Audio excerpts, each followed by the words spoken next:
Waaw, comme notre cher collègue Daouda Ndoye expliqué, c'est problème là boo xam ne ça a débuté par benn attribution bu am au niveau de rond-point Colobane. Donc benn espace la boo xam ne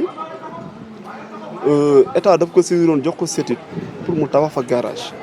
Bu mu tabaxee garage ba pare dafa am lu fa des espace bu fa des à la suite des revendications du maire ci la ko CETUD cédé pour ñu def fa dara loo xam ne day am revenu par rapport à la commune. Parce que espace boobu avant état di ko jox CETUD dafa amoon ay revenus yoo xam ne dafa daan jóge di dem ci gafaka mairie bi.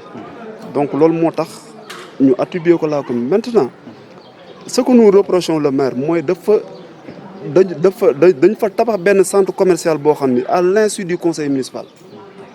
Donc ñun bi ñu yëgee loolu dem nañ on a fait tous les démarches institution yi seq urbanisme yëpp dem nañ fa laaj leen naka la demee ñu ne ñu seul votre maire peut vous dire ce qu'il en est. Bi ñu demee ñu retourné dans une réunion ne dañuy d'abord demander une audience.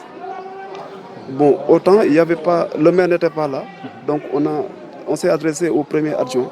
Bi ñu adressé au premier adjoint mu jox ñu rendez-vous ba pare ne non je pourrais pas répondre à vos questions. Ñu ne là il y a problème. Administrativement nous avons même des administrateurs au niveau du collège, des directeurs nationaux, ils ont donné l'idée d'écrire une lettre adressée au maire, une première lettre. Pour lui demander demande d'explication, on peut dire c'est trop, demande d'information, ce qui se passe là-bas. Il ne nous a pas répondu. On a relancé ñu relancé beneen lettre. Ñu relancé beneen lettre pour mu tontuñu ñu def recours administratif d'abord. Bi ñu defee recours administratif, le préfet m'a reçu, m'a fait quoi que li gën mooy ñu dool ko ci session octobre bi. Donc actuellement ni buñ ci demee dañ ko mën a wax moom nee na il sera présent inchallah.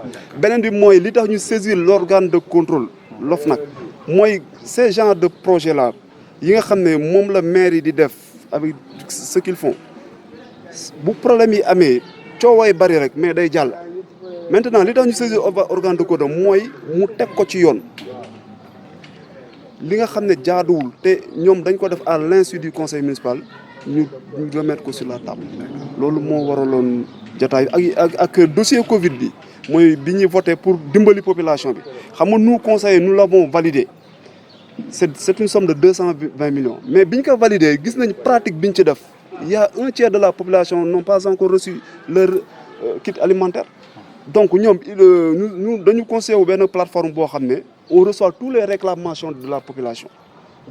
Plateforme boobu ci lañ déggee toutes ces informations d'ailleurs invité nañ leen sax coordonnateur baa ngi nii Talibé Fall ak ñeneen. Lu weesu jéego bu tey bii am na leneen lu ngeen nas. Waaw parce que le combat ne s'arrête pas parce que moom peut-être que il a négligé quelque chose boo xam ne xamu ko sax parce que nous les conseillers municipaux ñun amuñu benn intérêt di vilipender suñu commune ñun bu ñu sañoon suñu commune référence lay doon. Non seulement que ñun waxuma la référence mais ñun nous avons des revenus dans la commune yoo xam ne mais ku ne HLM day am problème mu jox subvention ASC mais doo ko gëm ñun les ASC pour ñu jot subvention moi je gère la commission sportive avec Ndiaga Kassé et Abou Ndiaye ñoom il peut témoigner te ñoom ci membre collectif pour ñu jot subvention rek c'est tout un problème am na ay années yoo xam ne jotuñu ko te je vous rappelle qu'en 2014 ça fait partie du dossier je suis en face des caméras te ki may waxal xam na ko on a débauché 14 millions yoo xam dañ ko waroon jox les ASC seuls 8 millions laaj lañ ci gisagum woon à l'époque yu ñu attribué yu ñu jox les structures sportives la somme qui restait bi ñu ñëwee di ko interpeller l'équipe administrative toog na 2 ans bindal ñu benn liste ne ñii la ko jox donc c'est des pratiques yoo xam ne ñoom leur propre agent ñoo leen trahi